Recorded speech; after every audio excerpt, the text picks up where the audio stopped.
बात साल 2002 की है। सीरियाई रेगिस्तान के एक कोने में कातना में मौजूद एक महल के खंडर में कई आर्कियोलॉजिस्ट एक शाही कब्र की खोज में लगे हुए थे। महल का यह खंडर उस झील के किनारे मौजूद था जो सालों पहले सूख चुकी थी। उन्हें कुछ निशान दिखाई दिए जो दिखने में धब्बों की तरह थे। उस वक्त उन्हें नहीं पता था कि उनकी एक खोज बेहद अहम साबित होने वाली है। एक बड़े बरामदे और फिर कई तंग कॉरिडोर से होते हुए वो सीढ़ियों से उतरे और एक गहरे कमरे में पहुंचे।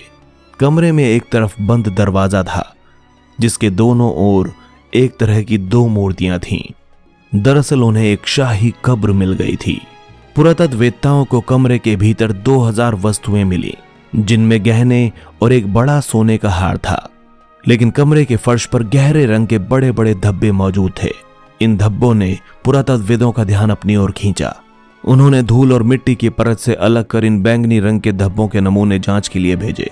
सीरिया की सूख चुकी झील के पास से इन शोधकर्ताओं को प्राचीन काल की एक बहुमूल्य और बेहद महत्वपूर्ण चीज मिल गई थी।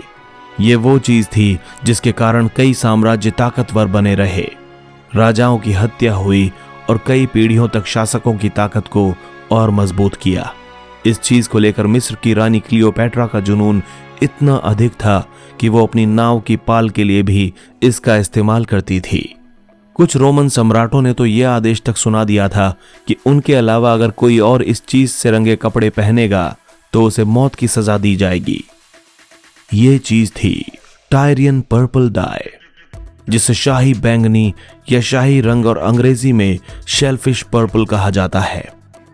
प्राचीन काल का एक दौर था जब यह शाही डाई सबसे महंगा उत्पाद हुआ करती थी। 301 ईसा पूर्व में जारी एक रोमन आदेश के अनुसार टायरियन पर्पल डाई को अपने वजन की तुलना में 3 गुना वजन के सोने के बदले बेचा जाता था। लेकिन कभी सम्राटों तक की मांग रहा यह रंग वक्त के साथ गायब हो गया।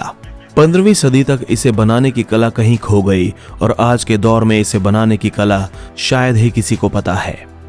मौजूदा दौर में इसे फिर से बनाने की कोशिश हो रही है। ट्यूनीशिया के उत्तर पूर्वी इलाके में जहां कभी फोनीशियाई शहर कार्थेज हुआ करता था, वहां एक छोटी सी झोपड़ी में एक व्यक्ति पिछले 16 सालों से इस रंग को बनाने की कोशिश में लगा हुआ है। वो समुद्री घोंघों को पकड़कर उन्हें फोड़ते हैं ताकि वो उनके इंटेस्टाइन से ऐसी चीज बना सकें जो कुछ टायरियन पर्पल जैसी है। टायरियन पर्पल का इतिहास और साम्राज्य। प्राचीन काल की बात की जाए तो टायरियन पर्पल शक्ति, संप्रभुता और धन का प्रतीक माना जाता था, जिसे समाज के केवल सबसे ऊंचे ओहदे पर बैठे हुए लोग ही इस्तेमाल कर पाते थे। प्राचीन दौर के लेखक इसके इस्तेमाल से आने वाले रंग को लेकर सटीक विवरण देते हैं जो इसके नाम के अनुरूप हैं। वो इसे जमे हुए खून की तरह कुछ काला, गहरा लाल बैंगनी रंग बताते हैं। 23 ईसा पूर्व में जन्मे रोमन विद्वान और इतिहासकार प्लिनी द एल्डर ने इसे रोशनी के सामने रखने पर चमकदार दिखने वाला बताया था। अपने विशेष गहरे रंग और धुलाई के साथ रंग ना छूटने के कारण दक्षिणी यूरोप, उत्तरी अफ्रीका और पश्चिमी एशिया की प्राचीन सभ्यताओं के लोग इस रंग को पसंद करते थे। फोनीशियाई सभ्यता के लोगों के लिए यह इतना खास था कि इसका नाम उन्होंने अपने शहर टायर के नाम पर रख दिया था। उस समय उन्हें बैंगनी लोगों के रूप में जाना जाने लगा। इस रंग की छाप कपड़ों से लेकर नावों तक की पाल, तस्वीरों, फर्नीचर, प्लास्टर, दीवारों की पेंटिंग्स, गहनों, यहां तक कि कफन तक पर पाई गई हैं। 40 ईसा पूर्व में रोम के सम्राट ने मॉरिटानिया के राजा की अचानक हत्या का आदेश दे दिया था। कहा जाता है कि वो रोमन शाही परिवार के दोस्त थे, लेकिन उनकी गलती ये थी कि वो ग्लैडिएटर का एक मैच देखने के लिए बैंगनी रंग के कपड़े पहनकर आए थे। इस रंग के कारण बढ़ने वाली ईर्ष्या, इसको पाने की इच्छा की तुलना कभी कभी एक तरह के पागलपन से की जाती थी।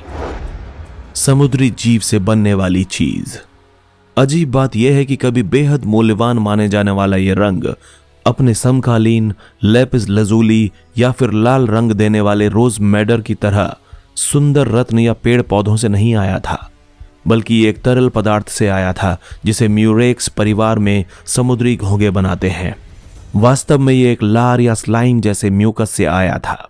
समुद्री घोंघे की 3 प्रजातियों की लार से टायरियन पर्पल का उत्पादन किया जा सकता है। इनमें से हर एक से अलग अलग रंग बनाया जा सकता है। हेक्साप्लेक्स ट्रंक्युलस से नीला बैंगनी, बोलिनस ब्रेंडारिस से लाल बैंगनी और स्ट्रेमोनीटा हेमास्टोमा से लाल रंग। म्यूरेक्स समुद्री घोंघों को समुद्र के चट्टानी किनारों से हाथों से या फिर जाल में फंसाकर पकड़ा जाता है। इन्हें इकट्ठा करके इनका स्लाइम इकट्ठा किया जाता है। कहीं कहीं पर घोंघे के म्यूकस ग्लैंड पर एक खास चाकू से चीरा लगाया जाता है। इसे इकट्ठा कर एक पत्थर की ओखली से पीसा जाता था। वहीं छोटी प्रजाति के घोंघों को पूरी तरह से कुचल दिया जाता था। डाई कैसे बनता है किसी को नहीं पता। अरस्तु ने कहा था कि ये म्यूकस ग्रंथियां बैंगनी मछली के गले से आती हैं। डाई उद्योग में भी ये जानकारी बेहद गोपनीय रखी जाती थी। टायरियन पर्पल को बनाने की प्रक्रिया से जुड़ी हुई विस्तृत जानकारी इतिहासकार प्लिनी ने दी थी। उन्होंने ईसा पूर्व पहली सदी में इस प्रक्रिया के बारे में विस्तार से लिखा। म्यूकस ग्रंथि से अलग करने के बाद उनमें नमक डाला जाता था और 3 दिनों के लिए उन्हें फर्मेंट होने के लिए छोड़ दिया जाता था। इसके बाद पकाने का चरण शुरू होता था। इसे संभवतः टिन या शीशे के बर्तनों में धीमी आंच पर पकाया जाता था। यह तब तक किया जाता था जब तक पूरा मिश्रण घटकर बस थोड़ा सा ही ना रह जाए। इसके बाद 10वें दिन रंग को किसी कपड़े में लगाकर इसका परीक्षण किया जाता था। अगर कपड़े पर मन माफिक रंग चढ़ गया तो रंग तैयार हो जाता था। इस कीमती रंग को बनाने की प्रक्रिया में सबसे मुश्किल बात यह थी कि हर एक घोंघे से बेहद कम मात्रा में म्यूकस मिलता था। ऐसे में केवल 1 ग्राम टायरियन पर्पल बनाने के लिए भी लगभग 10,000 घोंघों की जरूरत पड़ती थी। जिन इलाकों में ये डाई बनाई जाती थी वहां अरबों समुद्री घोंघों के खोल मिले हैं। असल में टायरियन पर्पल के उत्पादन को इतिहास के पहले केमिकल इंडस्ट्री के रूप में भी वर्णित किया गया है। डाई बन गया इतिहास। 29 मई 1453 को कॉन्स्टेंटिनोपल के बाइजेंटाइन शहर पर ऑटोमन्स का कब्जा हो गया। इस तरह पूर्वी रोमन साम्राज्य का अंत हुआ और टायरियन पर्पल भी इतिहास का हिस्सा बनकर रह गया। उस समय शहर के उद्योग के केंद्र में इसका डाई इंडस्ट्री था। ये रंग कैथोलिक ईसाइयों से जुड़ चुका था। कैथोलिक पादरी इस डाई से रंगा चोगा पहना करते थे। इस रंग के कपड़ों में वो अपने धार्मिक ग्रंथ भी रखा करते थे। लेकिन अधिक टैक्स के कारण यह उद्योग पहले ही बंद होने की कगार पर पहुंच चुका था। ऑटोमन साम्राज्य के कब्जे के बाद इसके ऊपर से ईसाई धर्म गुरुओं का नियंत्रण खत्म हो गया। इसके बाद पोप ने फैसला किया कि लाल रंग ईसाई धर्म की ताकत का नया प्रतीक बनेगा। इसे बनाने में स्केल कीटों का इस्तेमाल होता था और इसे बनाना टायरियन पर्पल के मुकाबले आसान भी था। हालांकि टायरियन पर्पल के खत्म होने के और भी कई कारण हो सकते हैं। सितंबर 2007 में एक दिन ट्यूनीशिया के ट्यूनिस शहर के बाहरी इलाके में रहने वाले मोहम्मद घासेन नोईरा समुद्र के किनारे टहल रहे थे। उन्होंने बताया कि बीती रात तूफान आया था। इस कारण रेत पर जेलीफिश, समुद्री शैवाल, छोटे केकड़े, मोलस्क जैसे बहुत सारे जीव थे जो मरे हुए थे और इधर उधर पड़े हुए थे। उन्हें एक जगह पर लाल बैंगनी रंग दिखा जो एक फटे हुए समुद्री घोंघे से निकला हुआ लग रहा था। नोईरा ने टायरियन पर्पल के बारे में काफी कुछ पढ़ा हुआ था। उन्होंने पास के बंदरगाह में जाकर देखा। वहां उन्हें मछुआरों के जाल में फंसे उस तरह के और भी कई घोंघे मिले। उन्होंने इनसे रंग बनाने की कोशिश की। नोईरा का प्रयोग शुरुआत में निराशाजनक रहा क्योंकि जब उन्होंने घोंघे की अंतड़ियां निकाली तो उन्हें उसमें से केवल एक सफेद तरल म्यूकस मिला। उन्होंने उसे एक बैग में डाल दिया और थककर सोने चले गए। वो कहते हैं कि जब सवेरे वो उठे तो उन्होंने देखा कि वो पदार्थ जो पानी की तरह लग रहा था अब उसका रंग बदल चुका था। वो एक दूसरे रंग का बन गया था। एक वैज्ञानिक ने 12,000 घोंघों से मिले म्यूकस से 1.5 ग्राम टायरियन पर्पल बनाया था, लेकिन ये उन्होंने केमिकल का इस्तेमाल करके इंडस्ट्रियल तरीके से किया था। वहीं मोहम्मद नोईरा चाहते हैं कि वो प्राचीन तरीके से ही टायरियन पर्पल बनाएं।